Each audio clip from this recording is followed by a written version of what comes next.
राधे राधे प्यारे भक्तों, नया साल आने दो, लेकिन जरा ठहरो। कैलेंडर बदलने से पहले एक बात अपने मन से पूछ लो, क्या सच में साल बदलने से जिंदगी बदल जाती है, या जिंदगी तब बदलती है जब इंसान भीतर से बदलता है? क्योंकि हर साल 1 जनवरी को सूरज वही रहता है, हवा वही बहती है, धरती वही होती है। बदलता है तो बस हमारा मन, हमारी उम्मीदें और हमारा डर। और अगर मन वही पुराना डर, वही शिकायतें, वही थकान लेकर नए साल में प्रवेश करता है तो 2026 भी पुराना ही महसूस होगा। लेकिन अगर आज इसी क्षण तुमने मन के बोझ को थोड़ा सा नीचे रख दिया, अगर तुमने ये मान लिया कि जो हुआ वो भी किसी भलाई के लिए था और जो आने वाला है वो भी किसी गहरे उद्देश्य के लिए आएगा, तो सुन लेना, 2026 तुम्हारे लिए सिर्फ 1 साल नहीं रहेगा, वो तुम्हारे जीवन का मोड़ बन जाएगा। क्योंकि नया साल बाहर नहीं आता, नया साल भीतर उतरता है, और जब भीतर उजाला हो जाता है तो पूरा समय अपने आप उजला हो जाता है। सुनो प्यारे आत्मन, आज मैं तुमसे कोई भविष्यवाणी नहीं करने आया हूँ, न ही कोई चमत्कार का वादा लेकर आया हूँ। मैं केवल तुम्हें तुम्हारे ही जीवन का एक गहरा रहस्य याद दिलाने आया हूँ। क्योंकि आने वाला समय अच्छा होगा या नहीं, ये समय तय नहीं करता, तुम्हारी चेतना तय करती है। और जब चेतना बदलती है तो पूरा वर्ष, पूरा जीवन, पूरा भविष्य बदल जाता है। आज जब तुम ये सुन रहे हो तो मन में कहीं न कहीं ये इच्छा अवश्य है कि आने वाला वर्ष अच्छा जाए, मन शांत रहे, दुख कम हो, रिश्ते सुधरे, आर्थिक स्थिति संभले, स्वास्थ्य ठीक रहे और भीतर एक स्थिर सुख बना रहे। लेकिन ध्यान रखना, ये सब बाहर से नहीं आता है, ये भीतर से प्रकट होता है। जैसे बीज के भीतर पूरा वृक्ष छिपा होता है, वैसे ही तुम्हारे भीतर पूरा 2026 छिपा है। अगर तुम बीज को ठीक कर लोगे तो फल अपने आप मधुर हो जाएगा। जीवन की सबसे बड़ी भूल यही है कि हम भविष्य को बदलना चाहते हैं, लेकिन वर्तमान को छूने का साहस नहीं करते। हम चाहते हैं कि आने वाला साल उजला हो, पर आज के विचारों को अंधेरे में ही छोड़ देते हैं और फिर शिकायत करते हैं कि समय हमारे साथ ठीक नहीं है। जबकि समय तो केवल आईना है, वो वही दिखाता है जो हम उसके सामने खड़े होकर होते हैं। अगर मन में भय है तो वर्ष डर लेकर आएगा, अगर मन में शिकायत है तो वर्ष समस्याएं लेकर आएगा, और अगर मन में श्रद्धा है, स्वीकार है और भीतर एक मौन भरोसा है तो वही वर्ष तुम्हारे लिए वरदान बन जाएगा। इसलिए आज ये समझ लो कि 2026 अच्छा जाएगा या नहीं, इसका निर्णय अभी इसी क्षण हो रहा है। जिस क्षण तुम अपने मन को जिस दिशा में मोड़ दोगे, समय उसी दिशा में बहने लगेगा। एक साधारण सी कहानी सुनो। एक गांव में एक व्यक्ति था जो हर वर्ष के आरंभ में रोता रहता था कि ये साल भी खराब जाएगा, पिछले साल भी दुख था, इस साल भी दुख आएगा। और सच में हर साल उसके जीवन में वही घटता रहा। दूसरी ओर उसी गांव में एक वृद्ध संत रहते थे। उनसे किसी ने पूछा कि महाराज, आप हर साल मुस्कुराते हुए कहते हैं कि ये साल भी सुंदर होगा, क्या आपको भविष्य दिखता है? संत ने कहा, नहीं, मुझे केवल मनुष्य दिखता है। और मनुष्य जैसा होता है उसका समय वैसा ही हो जाता है। उस व्यक्ति के लिए हर दिन बोझ था क्योंकि वह हर सुबह डर लेकर उठता था, और संत के लिए हर दिन उत्सव था क्योंकि वह हर सुबह ईश्वर का स्मरण लेकर उठते थे।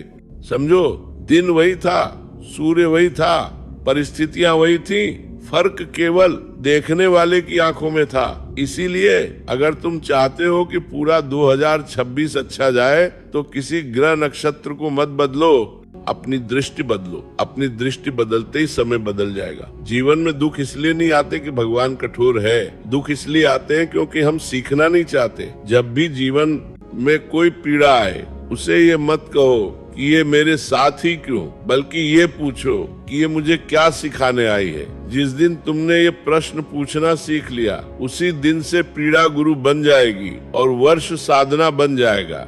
2026 अच्छा जाएगा। इसका अर्थ यह नहीं है कि कोई समस्या नहीं आएगी। इसका अर्थ यह है कि जब समस्या आएगी तो तुम टूटोगे नहीं, बिखरोगे नहीं, शिकायत में नहीं डूबोगे, बल्कि भीतर से मजबूत होकर उभरोगे।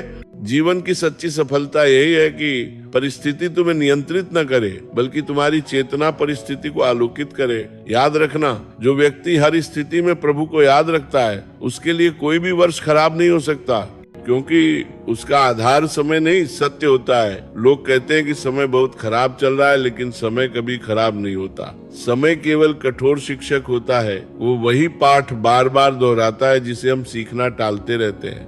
अगर तुमने 2025 में वही गलतियां बार बार की है, वही अपेक्षाएं रखी है, वही क्रोध, वही लोभ, वही भय, वही तुलना, वही ईर्ष्या, तो 2026 भी वही दिखाएगा।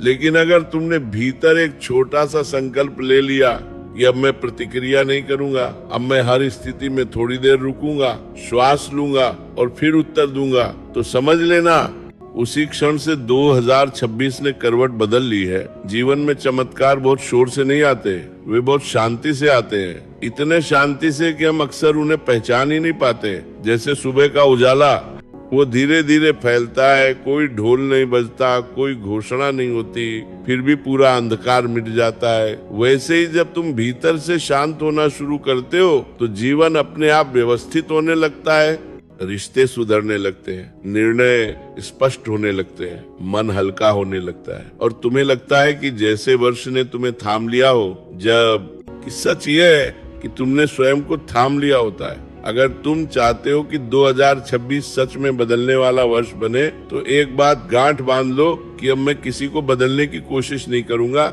मैं स्वयं को देखने की कोशिश करूंगा।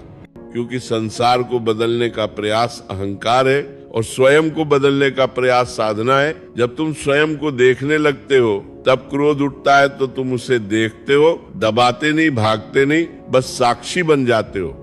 और यही साक्षी भाव तुम्हें मुक्त करता है, यही साक्षी भाव आने वाले वर्ष को पवित्र बना देता है। बहुत लोग पूछते हैं कि क्या सच में जीवन बदल सकता है, क्या सच में भाग्य बदल सकता है? तो सुनो, भाग्य कोई पत्थर की लकीर नहीं है, भाग्य आदतों की निरंतरता है और आदतें चेतना से बदलती हैं। जिस दिन तुमने अपनी छोटी छोटी आदतों को बदलना शुरू किया, जैसे सुबह उठते ही शिकायत के बजाय कृतज्ञता, डर के बजाय स्मरण, तुलना के बजाय स्वीकार, उसी दिन से भाग्य ने दिशा बदल दी। तुम देखोगे कि वही घटनाएं जो पहले तुम्हें दुख देती थी अब तुम्हें परिपक्व बना रही हैं। वही लोग जो पहले तुम्हें चोट पहुंचाते थे अब तुम्हें करुणा सिखा रहे हैं। और यही करुणा तुम्हें भीतर से इतना समृद्ध बना देगी कि बाहरी परिस्थितियां छोटी लगने लगेंगी। याद रखना, ईश्वर तुम्हें मजबूत बनाना चाहता है, आराम तलब नहीं।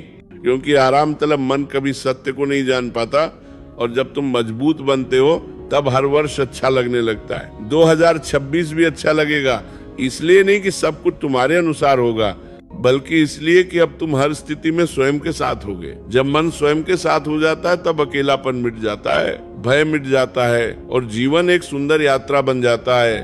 अंत में बस इतना ही कहना है कि अगर आज तुम ये संकल्प ले लो कि चाहे कुछ भी हो, मैं प्रभु का हाथ नहीं छोड़ूंगा, मैं सितार प्रभु का हाथ नहीं छोड़ूंगा, शिकायत नहीं करूंगा, मैं सीखूंगा, मैं झुकूंगा, मैं स्वीकार करूंगा, तो सुन लेना, आने वाला हर दिन तुम्हें आशीर्वाद की तरह मिलेगा। और तब तुम पीछे मुड़कर देखोगे और कहोगे कि हाँ, ये वर्ष सच में अच्छा गया, लेकिन ये अच्छाई बाहर से नहीं आई थी, ये मेरे भीतर से फूटी थी। और यही सबसे बड़ा चमत्कार है, यही जीवन का रहस्य है और यही वो अमूल्य कहानी है जो अगर तुमने समझ ली तो केवल 2026 ही नहीं, पूरा जीवन सुंदर हो जाएगा, शांति से, प्रेम से, भरोसे से, प्रभु के चरणों में। और अब इस कथा की धारा को और गहराई में ले चलते हैं, उसी शांति के साथ, उसी धीमी लय में, ताकि मन धीरे धीरे बोझ छोड़ता चला जाए और भीतर एक भरोसा उतरने लगे। क्योंकि जीवन को बदलने वाली बातें हमेशा ऊंची आवाज में नहीं कही जाती, वे फुसफुसाहट में आती हैं। ठीक वैसे ही जैसे रात की शांति में बहती हुई ठंडी हवा जो दिखती नहीं लेकिन छूकर सब बदल देती है। तुमने देखा होगा कि जब मन थक जाता है, जब उम्मीदें बार बार टूटती हैं, जब प्रयास करने के बाद भी परिणाम मन के अनुसार नहीं आते, तब भीतर एक आवाज उठती है कि अब क्या रखा है इस जीवन में, क्या फायदा आगे बढ़ने का, क्या बदलेगा आने वाला साल। लेकिन यही वो क्षण होता है जहाँ जीवन तुम्हारी परीक्षा लेता है और इसी क्षण में अगर तुमने भीतर की ओर देख लिया तो वही क्षण तुम्हारे लिए वरदान बन जाता है। क्योंकि जीवन हर किसी को दुख देता है, लेकिन हर किसी को तोड़ने के लिए नहीं, कुछ को जगाने के लिए, कुछ को रोकने के लिए। और कुछ को सही दिशा में मोड़ने के लिए। जो व्यक्ति हर दुख को दंड समझ लेता है वो टूट जाता है, और जो व्यक्ति हर दुख को संकेत समझ लेता है वो बदल जाता है। इसलिए अगर पिछले समय में तुम्हें कुछ खोना पड़ा है, कोई अपना दूर हुआ है, कोई सपना अधूरा रह गया है, कोई भरोसा टूटा है, तो ये मत समझो कि जीवन ने तुम्हारे साथ अन्याय किया है। संभव है जीवन ने तुम्हें अनावश्यक बोझ से मुक्त किया हो ताकि तुम हल्के होकर आगे बढ़ सको, क्योंकि जब तक हाथ भरे रहते हैं तब तक नई कृपा कैसे उतरेगी। जब तक मन पुरानी शिकायतों से भरा है तब तक नया वर्ष कैसे प्रवेश करेगा। इसलिए 2026 को अच्छा बनाने का पहला नियम यही है कि पुराने वर्ष को सम्मान के साथ विदा करो। ये मत कहो कि उसने मुझे दुख दिया, ये कहो कि उसने मुझे समझ दी। जिसने मुझे जितना रुलाया उसने मुझे उतना ही भीतर से मजबूत भी बनाया। और जब तुम इस दृष्टि से पीछे देखना सीख लेते हो तब पछतावा कृतज्ञता में बदल जाता है, और कृतज्ञता से बड़ा कोई तंत्र नहीं है जीवन को बदलने का। जिस दिन तुमने भीतर से धन्यवाद कहना सीख लिया उसी दिन से जीवन तुम्हें और देने लगता है। बहुत से लोग पूछते हैं कि भगवान हमारी सुनता क्यों नहीं, जबकि सच ये है कि हम भगवान को सुनते ही नहीं। वो हर दिन, हर घटना, हर अनुभव के माध्यम से हमसे कुछ कह रहा होता है, लेकिन हम अपनी अपेक्षाओं के शोर में उसे सुन नहीं पाते। हम चाहते हैं कि जीवन हमारे अनुसार चले, और जब नहीं चलता तो निराश हो जाते हैं। जबकि जीवन कभी हमारे अनुसार नहीं चलता, जीवन सत्य के अनुसार चलता है, और सत्य हमेशा हमारे विकास के पक्ष में होता है। भले ही वो उस समय हमें कड़वा लगे, जैसे दवा कड़वी होती है लेकिन रोग को ठीक करती है, वैसे ही कुछ अनुभव कड़वे होते हैं लेकिन आत्मा को स्वस्थ करते हैं। इसलिए अगर तुम चाहते हो कि आने वाला समय तुम्हें मिठास दे तो आज कड़वे अनुभवों को स्वीकार करना सीखो। उनसे भागो मत, उन्हें दोष मत दो, बस उन्हें देखो और उनसे सीखो। यही सीख धीरे धीरे तुम्हें इतना स्थिर बना देगी कि बाहरी उतार चढ़ाव तुम्हें हिला नहीं पाएंगे। और जब मन स्थिर हो जाता है तब जीवन अपने आप सरल हो जाता है। फिर छोटी छोटी बातें खुशी देने लगती हैं। सुबह की चाय, किसी का मुस्कुरा देना, बिना कारण शांत बैठ पाना, और यही छोटी खुशियां मिलकर बड़े सुख का निर्माण करती हैं, जिसे लोग अक्सर खोजते रहते हैं लेकिन पहचान नहीं पाते। 2026 अच्छा जाएगा। इसका अर्थ यही है कि तुम इन छोटी खुशियों को महसूस कर पाओगे। तुम जीवन को दौड़ने यात्रा समझ पाओगे, और यात्रा में हर दृश्य सुंदर लगता है, चाहे रास्ता सीधा हो या टेढ़ा। याद रखना, जो व्यक्ति हर समय मंजिल के बारे में सोचता है वह रास्ते की सुंदरता खो देता है, और जो व्यक्ति रास्ते को जीना सीख लेता है उसके लिए हर मंजिल पहले से ही पूरी होती है। इसलिए आने वाले समय में बस इतना करना कि जल्दी मत करना, तुलना मत करना, स्वयं को कम मत आंकना, क्योंकि तुम जैसा हो उसी रूप में पर्याप्त हो। तुम्हें किसी और जैसा बनने की आवश्यकता नहीं है। ईश्वर ने तुम्हें जैसा बनाया है, उसमें ही कोई विशेष उद्देश्य छिपा है। और जब तुम स्वयं को स्वीकार कर लेते हो तब भीतर एक गहरी शांति उतरती है। यही शांति तुम्हें सही निर्णय लेने की शक्ति देती है, और सही निर्णय ही अच्छे समय का निर्माण करते हैं। लोग कहते हैं कि समय सब ठीक कर देता है, लेकिन सच ये है कि समय कुछ भी ठीक नहीं करता। समय केवल अवसर देता है, और जो व्यक्ति उस अवसर में जागरूक रहता है वही ठीक होता है। इसलिए 2026 तुम्हें अवसर देगा, बार बार देगा, छोटे रूप में, साधारण रूप में, लेकिन अगर तुम जागे हुए रहे तो वही साधारण अवसर असाधारण परिवर्तन ले आएंगे। और अंत में जब वर्ष समाप्त होगा तब तुम ये नहीं गिनोगे कि कितना कमाया, कितना पाया, बल्कि ये महसूस करोगे कि कितना हल्का हुआ मन, कितनी स्पष्ट हुई दृष्टि, कितना गहरा हुआ भरोसा। और यही असली संपत्ति है जिसे कोई छीन नहीं सकता। यही वह धन है जो हर वर्ष को अच्छा बना देता है, चाहे परिस्थितियां कैसी भी हो। और जब तुम इस धन को पहचान लोगे तब तुम्हें किसी भविष्य से डर नहीं लगेगा, क्योंकि तब तुम्हारा आधार समय नहीं सत्य होगा। और सत्य पर टिके हुए व्यक्ति के लिए हर आने वाला वर्ष, हर आने वाला दिन, हर आने वाला क्षण शुभ ही होता है, शांत, स्थिर और प्रेम से भरा हुआ।